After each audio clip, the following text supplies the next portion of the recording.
Hello guys, pag-usapan lang natin ang breaking news. Ayon kasi sa bali-balita, trending, Catherine Bernardo at James Reid pinagkakaguluhan sa Netflix. Top pa rin hanggang ngayon. Papaano nga naman kasi sa daming umanong nanonood sa US at Canada. Lalong-lalo na kasi maraming mga OFW sumusuporta kay Catherine Bernardo. Marami kasing mga Katniel fans na mga OFW yung sumusuporta umano kay Catherine Bernardo. At siyempre, sa Pilipinas, kahit papaano ay exclusive pa rin ang nasabing bagong teleserye ni Catherine Bernardo sa Netflix. Siyempre, hindi mawawala ang Vietnam. Na alam niyo naman siguro kahit papaano may mga Katniel fans doon. At lalong-lalo na siyempre sa Malaysia at Indonesia, lalong-lalo na siyempre Singapore, di ba? At siyempre dahil diyan, top pa rin ang nasabing bagong teleserye ni Catherine Bernardo. At lalong-lalo na kasi pinagkakaguluhan nga naman kasi sa social media. Marami nga naman kasing mga user ang kumukuha ng nasabing bagong teleserye kung bakit nga naman kasi trending na trending sa social media. Siyempre, alam niyo naman siguro, TikTok, YouTube, Instagram, siyempre sa X, dating Twitter, na ngayon ay pinag-uusapan sina Catherine Bernardo at James Reid na talagang patok na alam niyo naman siguro nilampaso ni Catherine Bernardo si Coco Martin. Yan ang pinaka matinding trending sa social media ngayon, ang bagong teleserye ni Catherine Bernardo. Na alam niyo naman siguro minamadali ng mga Dilulo fans ang incognito to para itapat daw sa nasabing teleserye ni Catherine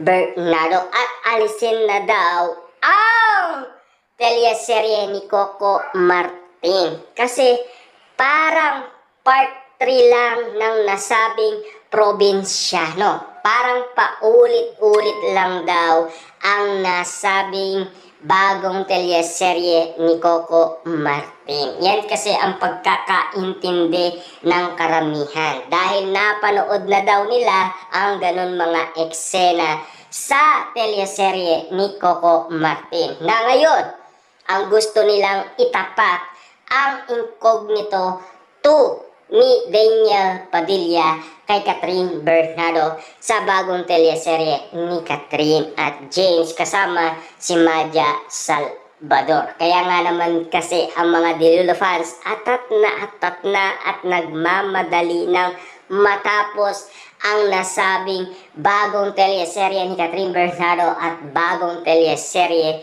ni Daniel Padilla. Na alam niyo naman siguro, no?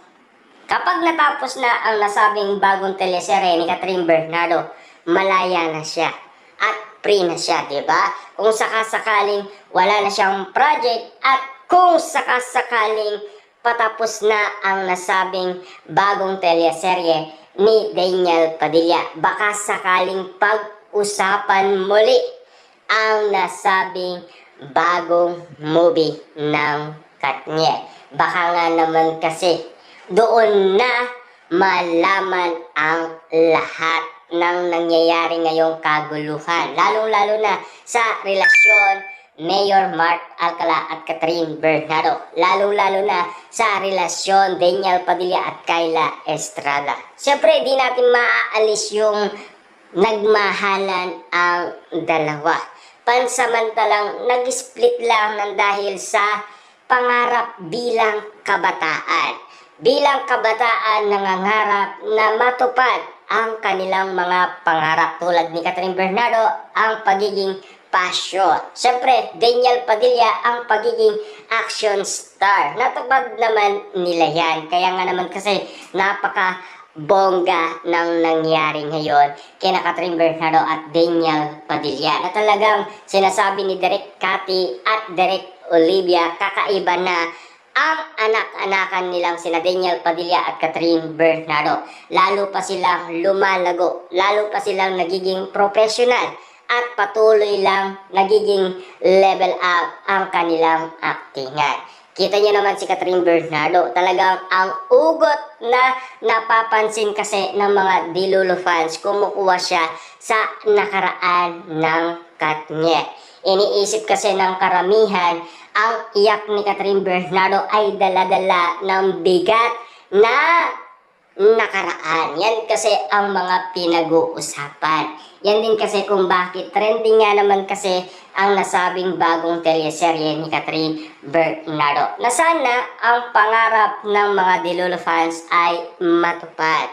Siyempre, yan din naman kasi ang ini-expect natin doon sa mga manghuhula sa kanilang prediksyon.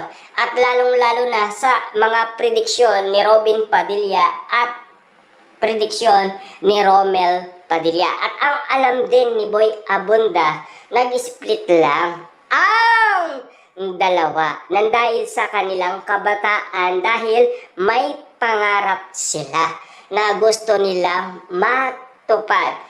At siyempre, ayon kasi kay Daniel Padilla, wag lang gagayain ni Catherine Bernardo si Ladine Lustre. Dahil merong pagkakamali kasi si Ladine Lustre na ayaw umano ni Daniel Padilla. At lalong-lalo na kasi ayaw ni Daniel Padilla mapalapit si Catherine Bernardo kay Ladine Lustre. Na alam niyo naman siguro nagsisi na si Ladine Lustre sa kanyang mga pagkakamali. Kaya nga naman kasi kita niyo naman, nagbago na ang isang Ladine Lustre.